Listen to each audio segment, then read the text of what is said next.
माननीय सभापति महोदय, बहुत बहुत धन्यवाद। इलेक्टोरल रिफॉर्म पर माननीय अमित शाह जी ने जो लोकसभा में भाषण दिया, मैं वहीं से शुरू करूंगा और अंत भी वहीं से करूंगा। राहुल जी के जितने भी सुझाव थे, जो उनके बिंदु थे, उसका एक भी उत्तर उन्होंने नहीं दिया। Digital You continue, please. Digital machine readable पारदर्शी वोटर रोल होना चाहिए, इसमें क्या आपत्तिजनक थी? होना चाहिए कि नहीं होना चाहिए?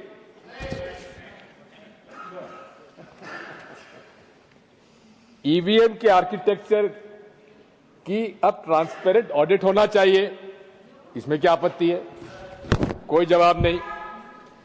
बीजेपी नेताओं और कार्यकर्ताओं के कई राज्यों में वोट रखने और करने पर कोई जवाब नहीं।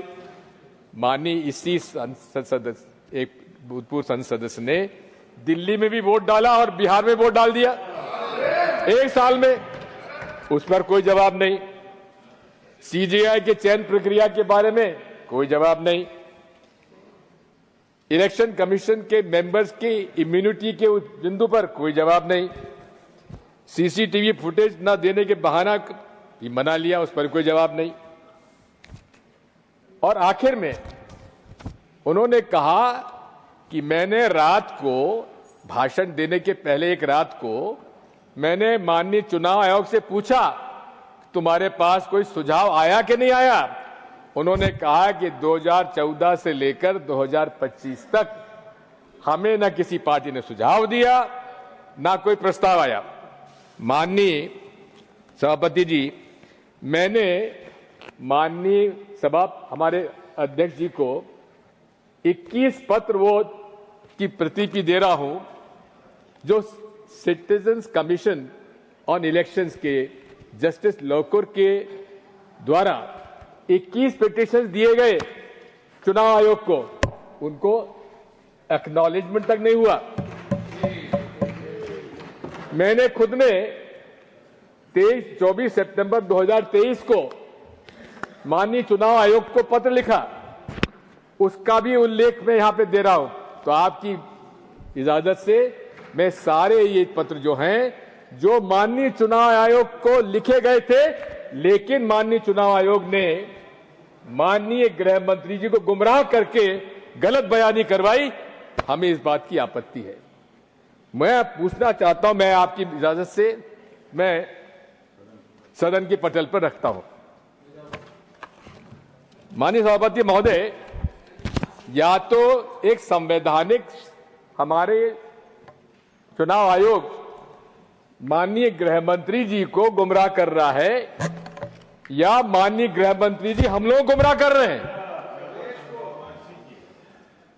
मैं तो माननीय सभापति जी आपसे इजाजत चाहूंगा, मेरी पार्टी से इजाजत चाहूंगा कि माननीय चुनाव आयोग ने अगर गृह मंत्री जी गुमराह किया तो उन पर कार्रवाई होना चाहिए, और यदि माननीय गृह मंत्री जी हम लोगों को गुमराह कर रहे हैं तो उन पर भी आपत्ति होना, हमें कार्रवाई होना चाहिए।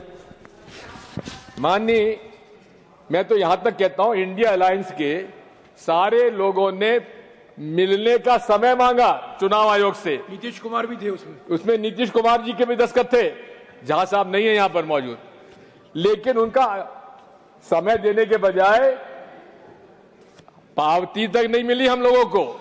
मैंने खुद ने वहां पहुंचाई थी वो चिट्ठी। ये सब काम चालू हुआ है माननीय राजीव कुमार जी के चुनाव आयुक्त बनने के बाद, ये सारा चालू हुआ। नहीं तो पहले तो जब भी हम समय मांगते तो हमको चुनाव आयोग से कोई दिक्कत ही नहीं होती थी।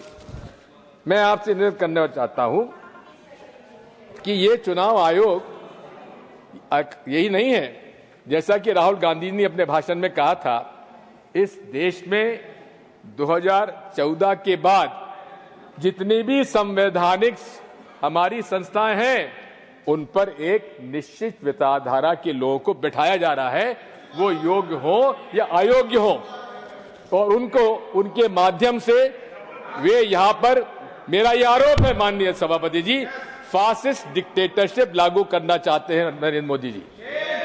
और ये उदाहरण है, हिटलर भी चुनाव जीत के आए थे, मुसोलिनी भी चुनाव जीत के आए थे, लेकिन अंत में सारे संवैधानिक संस्थाओं पर कब्जा कर कर उन्होंने फासिस्ट डिक्टेटरशिप कायम की। जो रास्ता आज हम देख रहे हैं भारत में, वही उसी तरफ इंगित करता है माननीय सभापति। आज रशिया भी कहता है, पुतिन भी कहते हैं कि मैं चुनाव जीत के आता हूं। नॉर्थ कोरिया के हमारे वो भी कहते हैं कि हम चुनाव जीत के आता हूं। इसी प्रकार के चुनाव यहां हो रहे हैं सभापति जी। मुझे भी 50 साल हो गए राजनीति में, किसी भी चुनाव में किसी राजनीतिक दल के 94% स्ट्राइक रेट अभी हमने तो देखे नहीं। ये कहां से हो गया? अब वोटर लिस्ट के बारे में किसी भी सफल लोकतंत्री व्यवस्था के लिए, निष्पक्ष चुनाव होने के लिए फुल प्रूफ मतदाता सूची होना चाहिए, इसमें किसी को आपत्ति नहीं होना चाहिए। आर्टिकल 324 भी यही जवाबदारी इलेक्शन कमीशन को देता है कि चुनाव आयोग की जवाबदारी है कि हर नागरिक का वो वोट मतदाता सूची में शामिल करे, और यही होता है अभी तक। अभी तक तो बूथ लेवल ऑफिसर हमारे घर आता था, फॉर्म वो भरता था, हम नहीं भरते थे, और वही हमारे नाम जोड़ता था। अब ये एसआईआर कहां से आ गया?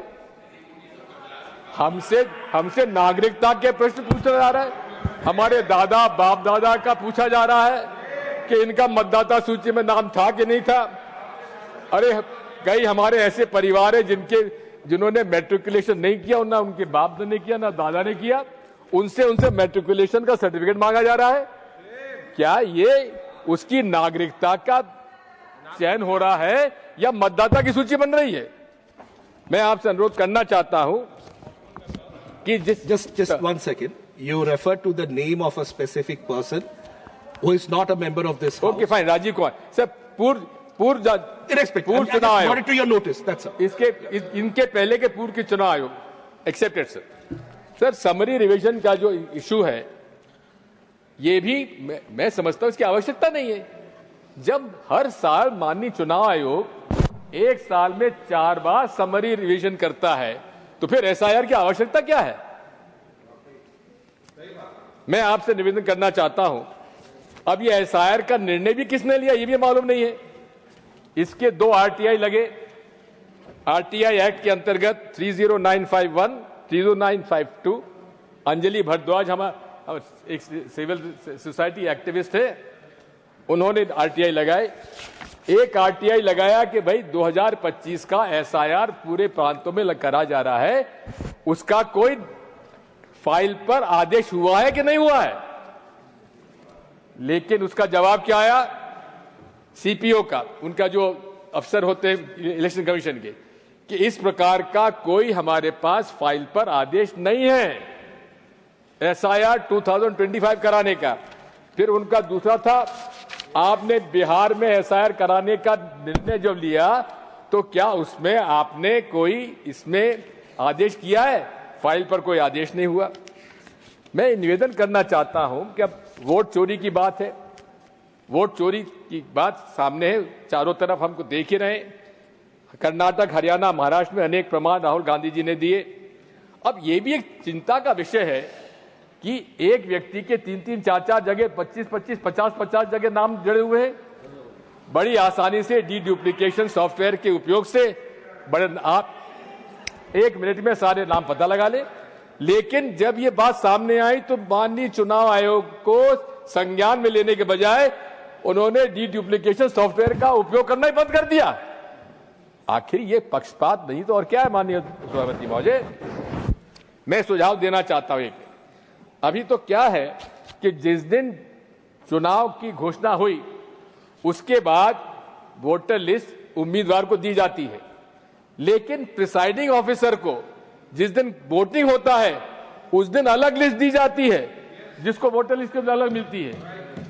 जबकि उसके बीच में उस पीरियड में डिलीशन और एडिशन का अधिकार क्यों आपने दिया हुआ है? जिस दिन आपका ये कोड ऑफ कंडक्ट लगता है उसी दिन उसको फ्रीज कर देना चाहिए, मेरा सुझाव है। Model of code of conduct काहे के लिए करते हैं आप? Model of code of conduct का हर पहलू पर आप पक्षपात कर रहे हैं। अब आप बताइए, नरेंद्र मोदी जी, उनका नाम तो मैं ले सकता हूं ना, प्रधानमंत्री जी, कर्नाटक में वोट का कहते हैं, कर्नाटक के मतदाता भाइयों और बहनों, बजरंगबली का नाम लो और भाजपा को बटन दबा दो। ये model of code of conduct में पूरी सब आता है कि नहीं आता है? आप बताइए। दूसरा, हर भाषण में मुसलमान, शमशान, कब्रिस्तान, हिंदुस्तान, पाकिस्तान, क्या model of code of conduct में नहीं आता? क्या सेक्शन 123, 125 रिप्रेजेंटेटिव पीपल एक्ट का उल्लंघन नहीं है? पुलवामा के शहीदों से, युवकों से वोट मांग रहे हैं राजस्थान में और उनको नोटिस तक नहीं दिया गया। ये क्या पक्षपात नहीं है? अब पक्षपात दल बदल हुआ महाराष्ट्र में। सामान्य तौर पर जब भी पार्टी का विभाजन होता है तो उस पार्टी के सिंबल को फ्रीज कर दिया जाता है, लेकिन वहां पर शिवसेना का चुनाव चिन्ह शिंदे जी को दे दिया और एनसीपी का चुनाव चिन्ह अजीत पवार साहब को दे दिया। क्या ये पक्षपात नहीं है? आखिर ये अशोक लवासा ने एक डिसेंट नोट लगाया, उनके खिलाफ छापे पड़ गए, उनको इस्तीफा देना पड़ा। इसी प्रकार से जैसा पूर्व वक्ताओं ने कहा है, मेरा आपसे अनुरोध है कि ये डायरेक्ट कैश बेनिफिट ट्रांसफर की योजना के बारे में थोड़ा विचार करना चाहिए। दौरान चुनाव के तेलंगाना, तमिलनाडु में तो चुनाव आयोग ने रोक दिए, लेकिन बिहार में उन्होंने तो यहां तक भी इस बार इतने लोगों को 10 लाख, इतने 10 लाख, इतने लोगों को इस तरह से बांटा है हर वोटिंग के दिन तक। इसमें पूरा इस तरह से एंटी डिफेक्शन लॉ, अरे हमारे विधायकों को तोड़ तोड़कर उन्होंने सरकारें बना ली, एंटी डिफेक्शन लॉ लागू नहीं हुआ। मेरा सुझाव माननीय सभापति जी, जो पार्टी से डिफेक्ट करके जाता है उसको 6 साल तक के लिए चुनाव लड़ने से उसको रोका जाए। मैं रजिस्ट्रेशन ऑफ पॉलिटिकल पार्टीज की भी बात करता हूं। अनरिकॉग्नाइज्ड पार्टीज 2763 है। क्या मजाक बना रखा है? इसको कठोरता से काम करना चाहिए, इसको नहीं रिकॉग्निशन का। मनी पावर, साहब मनी पावर का तो हद हो गई है। आप जिस प्रकार से मनी पावर का उपयोग हो रहा है, हम पर झूठ पे वो बात करने की हमको बाध्यता कर पड़ता है। कौन से लोकसभा चुनाव 70 लाख में पूरा हो जाता है? हर मत, जहां तक कि नरेंद्र मोदी जी, अमित शाह जी को भी झूठा प्रमाण पत्र देना पड़ता है कि उनका चुनाव खर्च केवल 70 लाख रुपए में हुआ है। इस पर जो सीलिंग है उसको हटाया जाना चाहिए। मैं तो ये भी कहता हूं कि इस पर सुपर रिच पर टैक्स लगाए जाने की आवश्यकता है और नेशनल इलेक्शन फंड की जरूरत है, जिसका कि बंटवारा जितना परसेंटेज ऑफ वोट जिसके पास आया उसके हिसाब से वितरण कर दिया जाना चाहिए। माननीय ईवीएम के बारे में मैं शुरू से कहता आया हूं और आपसे मैं कहना चाहता हूं कि मैं बैलेट पेपर के पक्ष में हूं, लेकिन साथ में अगर बैलेट पेपर से इतना ही विरोध है और ईवीएम से माननीय नरेंद्र मोदी जी को इतना ही प्रेम है, तो मेरा एक ही निवेदन है कि आप वीवीपैट की स्लिप और ये हमारे तत्कालीन चीफ जस्टिस ऑफ इंडिया का जो voter verifiable paper audit trail की बात है, उसमें उनका निर्णय था कि it is to be to the satisfaction of the voter. अब आप हमको 7 सेकंड के लिए दिखाते हैं, कोई लोग देख पाते हैं, कोई लोग नहीं देख पाते हैं। अरे उस वीवीपैट स्लिप को आप डब्बे में गिराते हैं, अरे हमारे हाथ में दे दीजिए, हम हाथ में उसको फोल्ड करके डब्बे में डाल देंगे, उसकी काउंटिंग होना चाहिए। इसमें क्या आपत्ति होना चाहिए? नीतीश कुमार जी मांगा है, नीतीश कुमार जी ने खुद ने मांगा है इसको। इसी के साथ साथ आप 100% काउंटिंग होना चाहिए। गलत बात कहते हैं कि इसमें बहुत समय लगेगा, बिल्कुल समय नहीं लगेगा। मैंने तो माननीय सभापति जी स्टॉप वॉच से देखा है कि एक जो आखिरी 5 वोट जो बूथ पर काउंटिंग होता है, स्ट्रांग रूम से निकल के काउंटिंग टेबल और काउंटिंग टेबल स्ट्रांग जाने में 47 मिनट लगते हैं। अगर आप ये कहां लिखा हुआ कि 15 टेबल की काउंटिंग होना चाहिए, 50 टेबल कर दीजिए। आप 7 राउंड के अंदर सारा पूरा हो जाएगा, 7 घंटे के अंदर पूरी आपकी काउंटिंग पूरा हो जाएगा। माननीय सभापति महोदय, 1 नेशन 1 इलेक्शन, ये हमारे फेडरल स्ट्रक्चर का अपमान है। ये भारत विविधता में एकता, ये भारत की शक्ति है। और वन नेशन वन इलेक्शन से आप उसको तबाह करने जा रहे हैं और ये फासिस्ट डिक्टेटरशिप का एक रास्ता खोल रहे हैं। मैं डिलिमिटेशन के बारे में भी कहना चाहता हूं, उत्तर भारत और दक्षिण भारत के जो जनसंख्या अनुपात में फर्क है उस पर हमको उसके आधार पर नहीं होना चाहिए। डिलिमिटेशन जनसंख्या के आधार पर नहीं होना चाहिए। मौजूदा अनुपात जो दक्षिण भारत की सीट से और उत्तर भारत की सीट से उस अनुपात से ही डिलिमिटेशन होना चाहिए।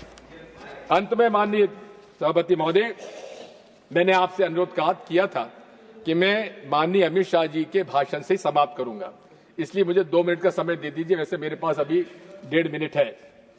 पहली बात तो यह है कि आरएसएस एनजीओ पंजीकृत है कि नहीं है? नहीं है। तो ये माननीय प्रधानमंत्री जी लाल किले से कह रहे हैं कि विश्व का सबसे ज्यादा लोकप्रिय एनजीओ आरएसएस है। उस पर कोई कानून लागू नहीं होता, क्योंकि पंजीकृत नहीं है, ना तो उसकी सदस्यता है, ना खाता है। अरे गुरु तक, अरे तो बात वही हो गई, ना खाता ना बही। जो मोदी जी कहे वही सही, अमित शाह जी कहे वही सही। मैं अनुरोध करना चाहता हूं कि उनकी गुरु दक्षिणा आती है करोड़ों रुपए में, आती है कि नहीं आती है? घनश्याम तिवारी जी आप बताइए, आप देते हैं? हाँ। अरे वो किस खाते में जाती है तिवारी जी? अरे वो गुरु दक्षिणा जाती किस खाते में, कभी पूछा आपने? उस खाते में तो बता दीजिए। अंत में माननीय अध्यक्ष सभापति जी, उन्होंने कहा था कि हाँ, गर्व से हम कहते हैं नरेंद्र मोदी जी संघ के प्रचारक रहे हैं, और उन्होंने खुद के लिए कहा कि वे भी 10 साल की उम्र से शाखाओं में जाते थे। मेरे भी मित्र लोग हैं सभापति जी, आरएसएस में कई लोग हैं। मैंने पता लगाया, मैंने जानकारी ली कि अमित शाह जी कभी आरएसएस में रहे कि नहीं रहे। सबने कहा कभी आरएसएस में रहे ही नहीं है। Thank you. आपसे निवेदन करना चाहता हूँ। थैंक यू सर, मैं आपसे अनुरोध करना चाहता हूँ। The other side is saying please authenticate it. Authenticate. I will authenticate. Right. He's Sir, saying I am he'll authenticate. authenticating. Let's I am conclude. authenticating. Let's I will conclude. authenticate. Amit Shah ji, अगर अमित शाह जी यहाँ खड़े होकर, One second. Honorable Minister. Yes. एक minute sir, एक minute. Please conclude. उन्होंने RSS में अमित शाह जी रहे कि नहीं रहे उस पर कोई अपनी बात नहीं की, उन्होंने स्वीकार कर लिया। और मैं चुनौती देता हूं अमित शाह जी को, यहां अगर वो खड़े होकर जो आरएसएस की प्रार्थना सभा है, Please conclude. वो सर, अंत में मैं आपसे कहना चाहता हूं। He's concluding. I am concluding. Sir, I am concluding. I'll come to you. Sir, I am concluding. Please conclude. Sir, I'm coming to you. Please conclude. Honorable member, please conclude. Sir, I am concluding. Yes. You have concluded. Sir, एक हम बचपन में एक कथा सुना करते थे कि एक राक्षस हुआ करता था, उस राक्षस की जान प्राण जो है एक तोते में रहा करती थी। अब वो तोता कर प्राण में, राक्षस का प्राण तोते में रहता था। माननीय सभापति महोदय, ये भाजपा के प्राण भी ईवीएम में है। धन्यवाद। Thank you.